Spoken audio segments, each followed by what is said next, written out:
Bismillahirrahmanirrahim. Assalamualaikum warahmatullahi wabarakatuh.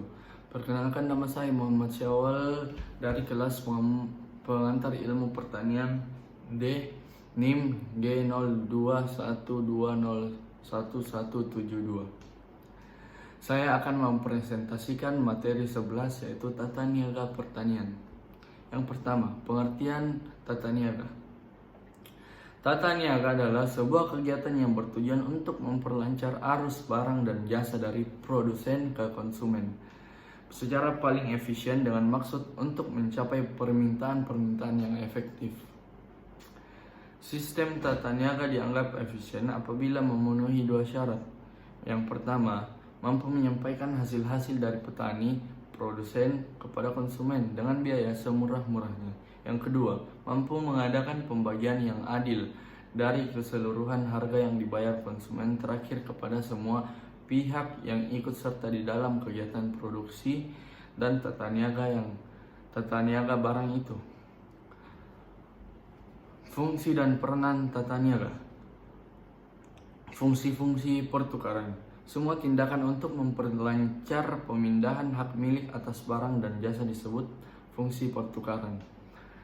Fungsi pertukaran terdiri atas fungsi penjualan dan fungsi pembelian. Fungsi-fungsi fisik. Semua tindakan atau perlakuan terhadap barang sehingga memperoleh kegunaan tempat dan waktu disebut fungsi fisik. Fungsi fisik terdiri atas berikut ini: fungsi penyimpanan, fungsi pengangkutan. Fungsi penyimpanan diperlukan untuk menyimpan barang selama waktu tertentu antara barang dihasilkan sampai dijual. Kadang-kadang ada pengolahan lebih lanjut terhadap barang tersebut. Fungsi pengangkutan merupakan perencanaan, seleksi, dan penyerahan semua alat pengangkutan dalam proses pengangkutan selama pemasaran. Fungsi-fungsi fasilitas. Semua tindakan untuk menunjang kelancaran pelaksanaan fungsi-fungsi pertukaran dan fisik disebut fungsi fasilitas. Fungsi-fungsi fasilitas terdiri dari fungsi standarisasi dan grading, fungsi penanggungan risiko, fungsi pembiayaan, fungsi keterangan pasar. Berikut lembaga tata niaga. Yang pertama, lembaga pemasaran pertanian adalah badan yang menyelenggarakan kegiatan pemasaran, menyalurkan barang dan jasa dari produsen ke konsumen. Pasar produk pertanian sekarang mengalami perkembangan yang pesat, yaitu menjadi pasar modern, antara lain dengan hadirnya supermarket di berbagai daerah.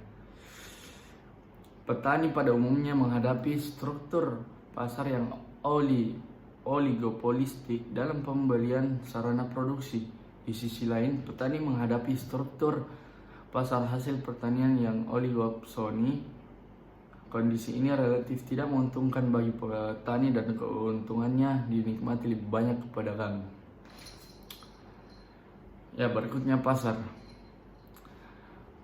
Pasar secara sempit sebagai lokasi geografis di mana penjual dan pembeli bertemu untuk mengadakan transaksi faktor produksi barang dan jasa. Menurut Marshall, sebagai tempat bertemunya penawaran dan permintaan untuk membentuk harga.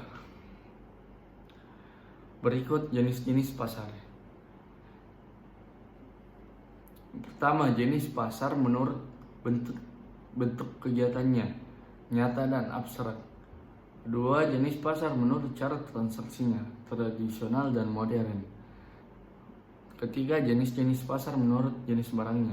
Keempat, jenis-jenis pasar menurut keleluasan distribusi, lokal, nasional, daerah, dan internasional. Kelima, jenis-jenis pasar menurut struktur, pasar persaingan sempurna dan tidak sempurna.